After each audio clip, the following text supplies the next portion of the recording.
ओम सजात्म स्वरूप परम गुरु शुद्ध चैतन्य स्वामी ने नमः। श्री उपदेश शुद्ध सार जी में ज्ञानोपयोग और दर्शनोपयोग इसको समझने का प्रयास चल रहा है। ज्ञान संयम आत्मा के आश्रित है, अर्थात स्वयं के आश्रित है। पराश्रित अंश मात्र भी नहीं है। और यह जानकर ज्ञानी नित्य सहज ज्ञान पुंज स्वभाव में स्वावलंबन में स्थिर रहने का प्रयास और पुरुषार्थ करते हैं और रहते हैं। भगवान आत्मा तो सदा अंतर्मुख ही है, बहिर्मुख आज दिन तक हुआ ही नहीं। मैं परद्रव्य परभाव को जानता हूँ, ये तो पूर्ण बहिर्मुखता है, परंतु मुझे जानने में आते हैं, यह भी बहिर्मुखता है।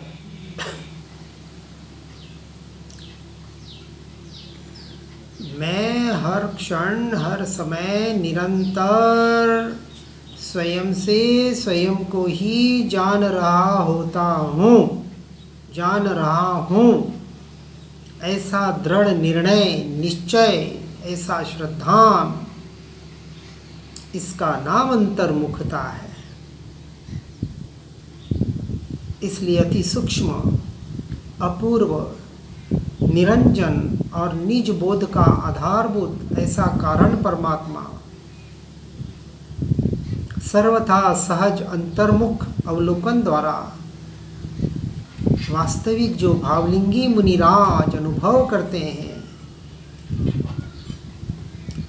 उसे परमात्मा ने, भगवान ने वास्तविक तप कहा है, प्रतिक्रमण कहा है, त्याग कहा है, संवर निर्जरा कहा है, आलोचना कहा है। सब कुछ उसमें समाविष्ट हो गया।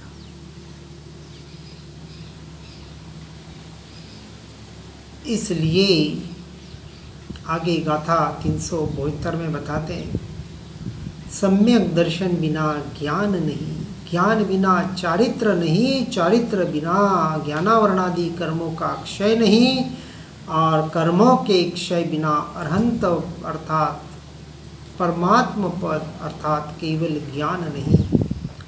और केवल ज्ञान परमात्म पद के बिना संसार रूपी जन्म मरण का परिभ्रमण का अंत नहीं। इसलिए सम्यक चारित्र की स्थिति का मूल आधार यह दर्शनोपयोग। सम्यक दर्शन और यह दर्शनोपयोग पर पर्याय की तरफ होना कर्माश्रव का कारण है, और स्वस्वरूप की तरफ होना कर्मों के संवर और निर्जरा का कारण है। काम इतना सा है, यही करने जैसा है, और कुछ करने जैसा है वास्तविक है ही नहीं। अनादिकाल से जीव इस बात को यथार्थ रूप से समझ नहीं पा रहा है।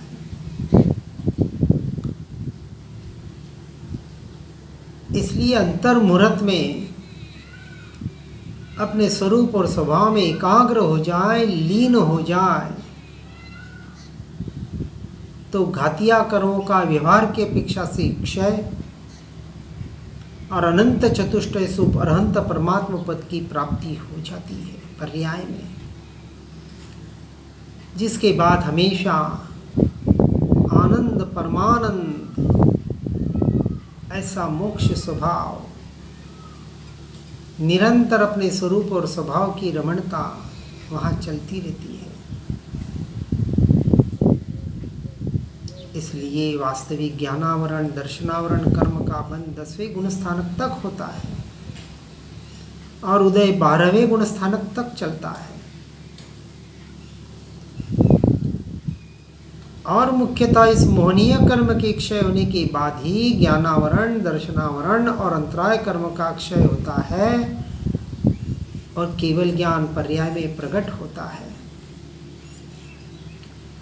इसलिए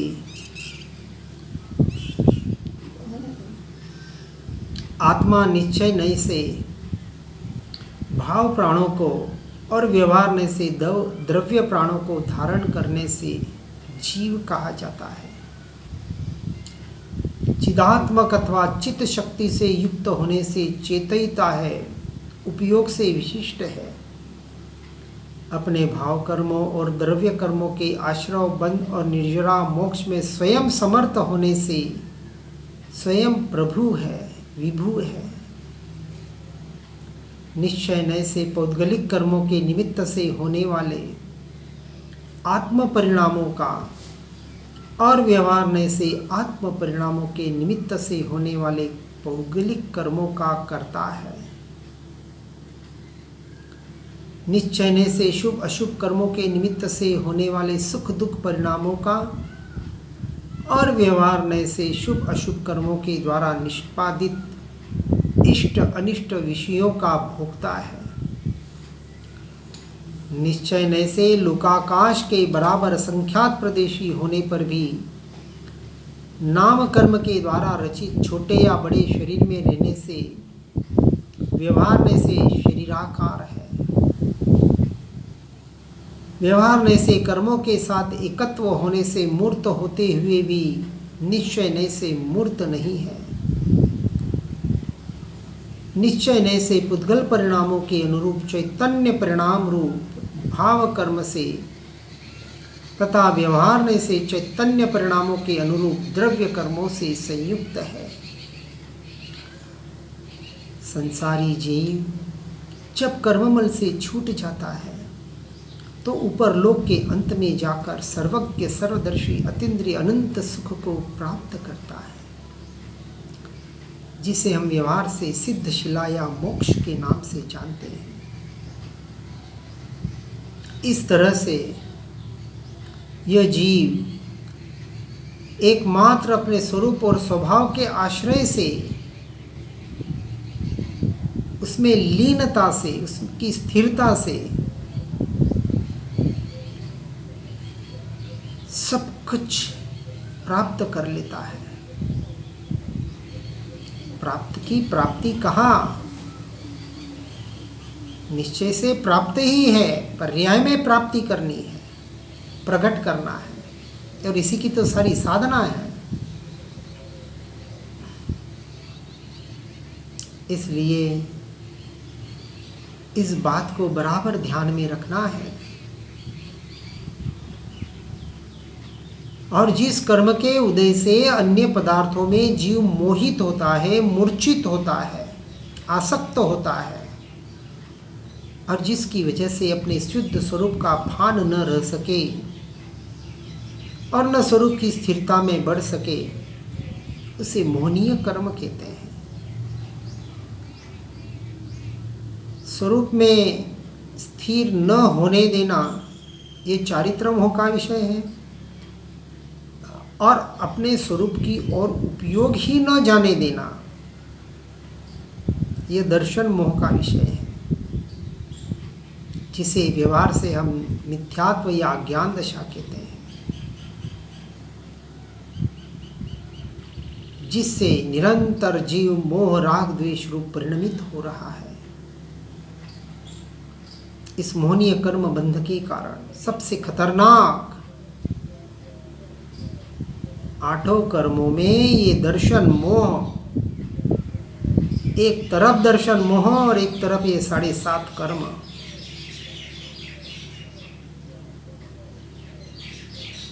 फिर भी ये दर्शन मोह का पलड़ा अनादिकाल से ऊपर उठ ही नहीं पा रहा है। उसे तो उठाना है, अर्थात उसे हल्का करेंगे, उससे छुटकारा पाना है।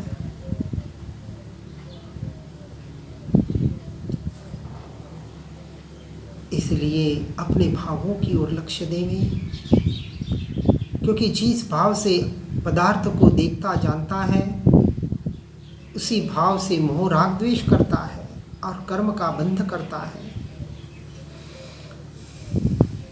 स्पर्श आदि पुद्गल के परिणामों में एकत्व ममत्व करके, कर्तृत्व भोक्तृत्वपना करके, कर्मों का बंध करके संसार के परिभ्रमण का स्वयं कारण बनता है, कर्म कारण नहीं है। स्वयं की मिथ्या मान्यता, स्वयं की अज्ञान दशा, पर द्रव्य पर भावों में मैं मेरापना, इसलिए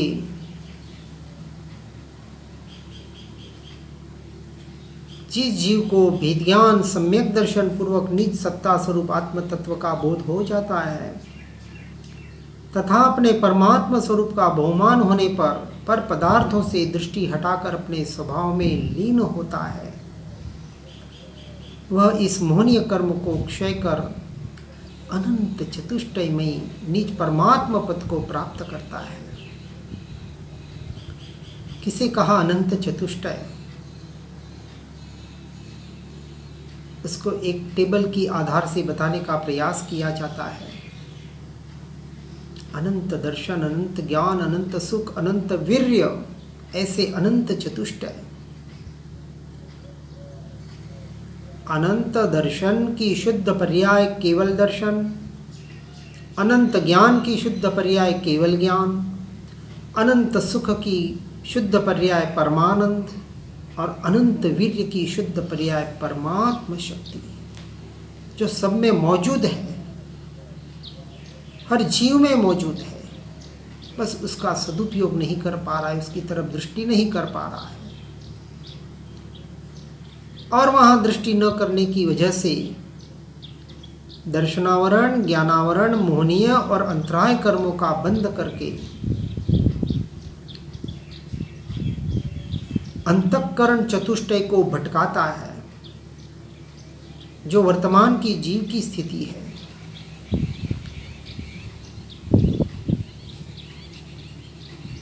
जो दर्शन का विषय चित्त, ज्ञान का विषय बुद्धि, सुख का विषय मन और वीर्य शक्ति का विषय अहंकार,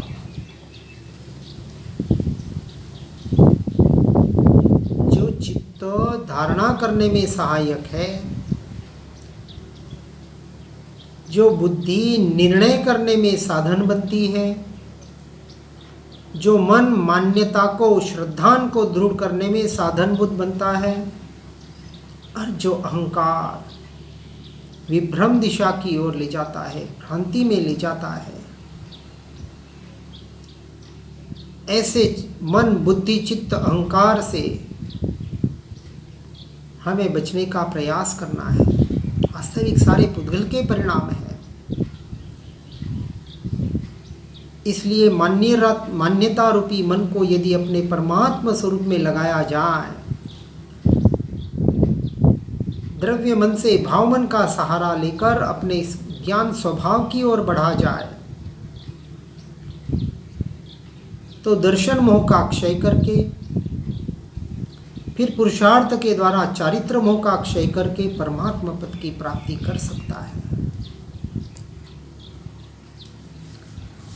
इसलिए कहते हैं, मोह सरीखा प्रबल शत्रु यदि इस जग बीच न दिखलाएं, तो यह अपना आत्म सचमुच परमात्म ही बन जाए। निश्चय से है, व्यवहार से बन जाएगा। लेकिन मोह बली ने डाली हमको ऐसी हथकड़ियाँ, टूट नहीं पाती हैं हमसे चारों गतियों की कड़ियाँ। मोह करो तो रत्नत्रय से, रे तप से तुम मोह करो। मोह करो अपने आत्म से, परमात्म से मोह करो।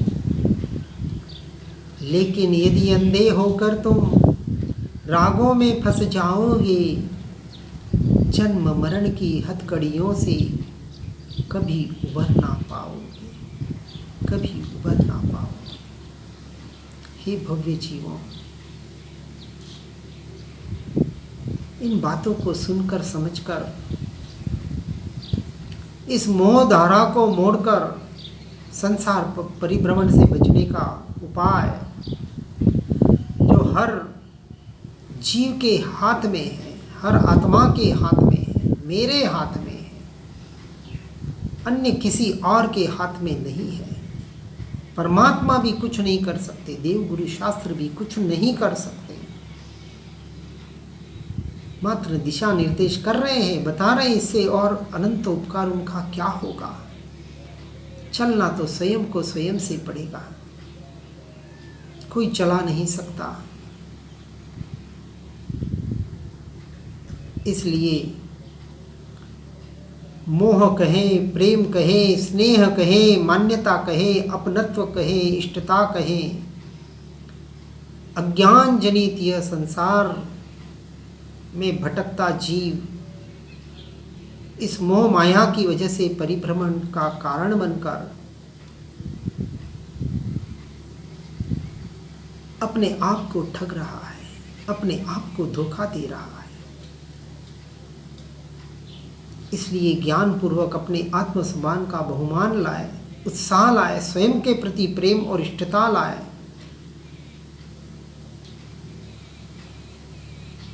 सारी भावनाएं स्वयं में घटित करे, स्वयं से मैत्री भावना, स्वयं का बहुमान, स्वयं की महिमा, प्रमोद भावना,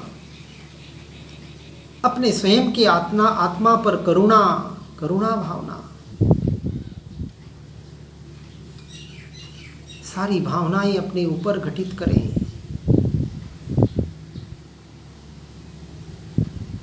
यदि नहीं कर पा रहा है तो संसार में भटकेगा, अनादि से भटक रहा है। इसलिए जो आत्मा ज्ञान प्रमाण है और जो ज्ञान ज्ञेय प्रमाण कहा है तथा ज्ञेय लोकालोक है, अतः ज्ञान सर्वव्यापी है। अतः जगत के सब पदार्थ जिनवर परमात्मा में समाये हुए हैं, क्योंकि परमात्मा ज्ञान मात्र है और वे सर्व पदार्थ ज्ञान के विषय बन जाते हैं। फिर भी एक समय के लिए भी जो अपने स्वरूप से, स्वभाव से, ज्ञान से, ज्ञायक भाव से बाहर नहीं निकलते,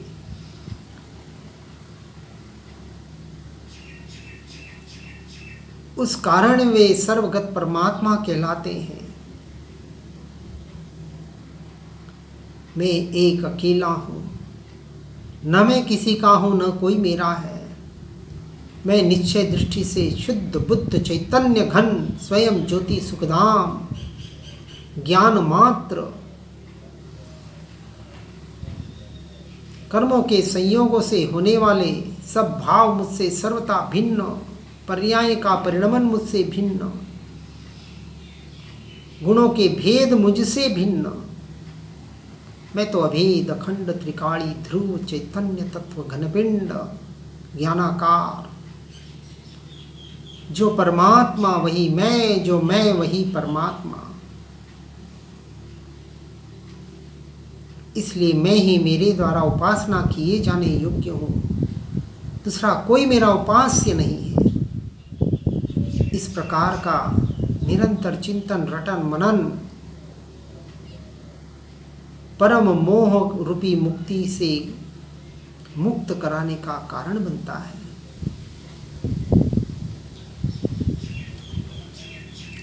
जिन्हें शरीरों में आत्मबुद्धि है वह बाहर पुत्र, परिवार, समाज, राष्ट्र इसमें उलझे हुए हैं। सारी कल्पनाओं का खेल मात्र है। इसलिए शरीर आदि में आत्मबुद्धि का होना ही संसार के दुख का मूल कारण है। और यदि दुख से परमानेंट छूटना है तो देहात्म बुद्धि, देहाध्यास छोड़कर बाह्य विषयों में इंद्रियों के व्यापार को रोकते हुए अंतरंग में अर्थात अपनी आत्मा में प्रवेश करने का एकमात्र हमें उपाय करना पड़ेगा।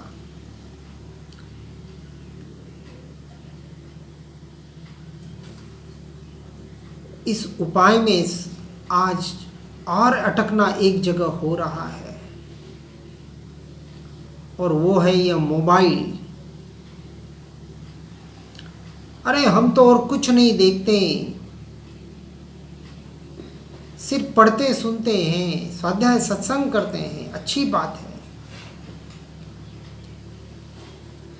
लेकिन जिसे सच्ची साधना करनी हो उन्हें इन मोबाइलों से भी छूटना पड़ेगा, इन पढ़ने सुनने के लत को भी छोड़ना पड़ेगा।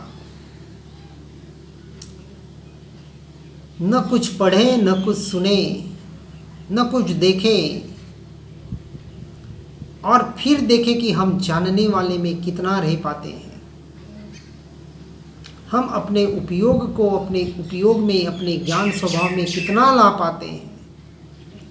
ये तो प्रयोग है। पढ़ते, सुनते, देखते, उपयोग भीतर में जाता है। ये तो बुद्धि का विषय है।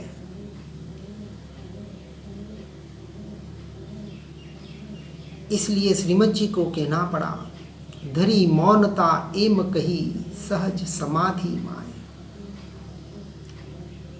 क्या कहें, कितना कहें, किसको कहें, क्यों कहें? जब समझाने से कोई समझ नहीं पा सकता,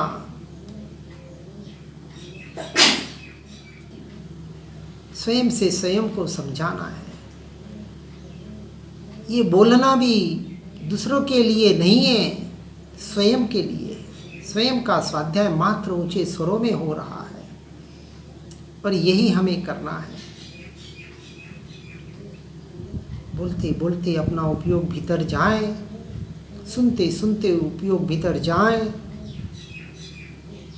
और ये बोलना, सुनना, पढ़ना, देखना सब छूट जाए तो समझना उत्कृष्ट कार्य हुआ।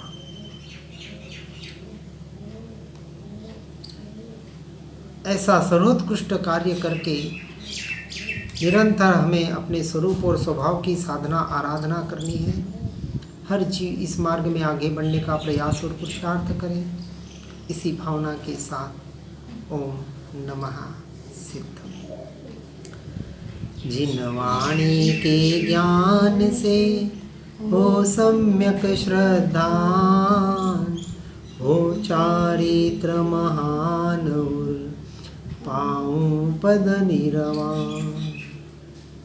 आत्म ही है देव निरंजन, आत्म ही सद्गुरु भाई। आत्म शास्त्र धर्म, आत्म ही तीर्थ, आत्म ही सुखदाई। आत्म मन नहीं है रत्नत्रय, पूरित अवगाहन सुखधाम। ऐसे देव शास्त्र सद्गुरु को, धर्म तीर्थ को सतत प्रणाम। धर्म तीर्थ को सतत प्रणाम। ओम।